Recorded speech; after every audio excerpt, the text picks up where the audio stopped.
Hello guys, നമുക്ക് തേരിന് പോകുന്ന ഒരു മിനി വ്ലോഗ് കണ്ടാലോ? വീട്ടിൽ നിന്ന് ഇറങ്ങാൻ നേരം സൈറു നല്ല ഉറക്കമായിരുന്നു. വിളിക്കാൻ നിന്നില്ല, കാരണം എഴുന്നേറ്റ് കഴിഞ്ഞാൽ അവനെയും കൂടെ കൊണ്ടുപോകേണ്ടി വരും. അങ്ങനെ സൈറുവിനെ ടാറ്റ കൊടുത്ത് വണ്ടി കൊണ്ട് കസിൻ്റെ വീട്ടിലൊക്കെ ഇട്ടിട്ട് ഞങ്ങൾ അമ്പലത്തിലോട്ട് പോയി. അമ്പലത്തിലോട്ട് പോകുന്ന വഴിക്ക് കുറേ ടോയ്സൊക്കെ കണ്ട് മേടിച്ച് തരാൻ പറയണമെന്നുണ്ടായിരുന്നെങ്കിലും അമ്മ എന്നെ ഓട്ടിക്കും, അതുകൊണ്ടൊന്നും മിണ്ടാതെ ടോയ്സൊക്കെ കണ്ട് നിർവൃതി അടങ്ങിപ്പോയി. അങ്ങനെ അമ്പലത്തിൽ ചെന്ന് പ്രാർത്ഥിച്ചിട്ട് ഇറങ്ങാൻ നേരം വഴിയിൽ കൂടെ പോകുന്ന എല്ലാവർക്കും ടാറ്റു കൊടുക്കുന്നത്. അങ്ങനെ ഇവൻ്റെ ടാറ്റു കൊടുപ്പൊക്കെ കണ്ട് അവിടെ നിന്നപ്പോഴാണ് നിങ്ങൾ മഴക്കോള് ശ്രദ്ധിച്ചത്. അങ്ങനെ മഴ പെയ്യുമ്പോൾ ഒന്നും പേടിച്ച് അവിടെ നിന്നപ്പോൾ ആനയെ കണ്ട്. അങ്ങനെ ആനയൊക്കെ കണ്ടിരുന്നപ്പോഴത്തേനും തേരനക്കാൻ ടൈമായി.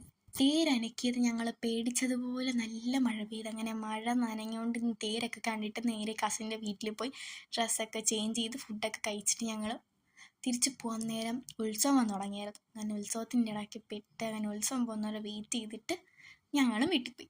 അപ്പോൾ ഓക്കെ, ബൈ.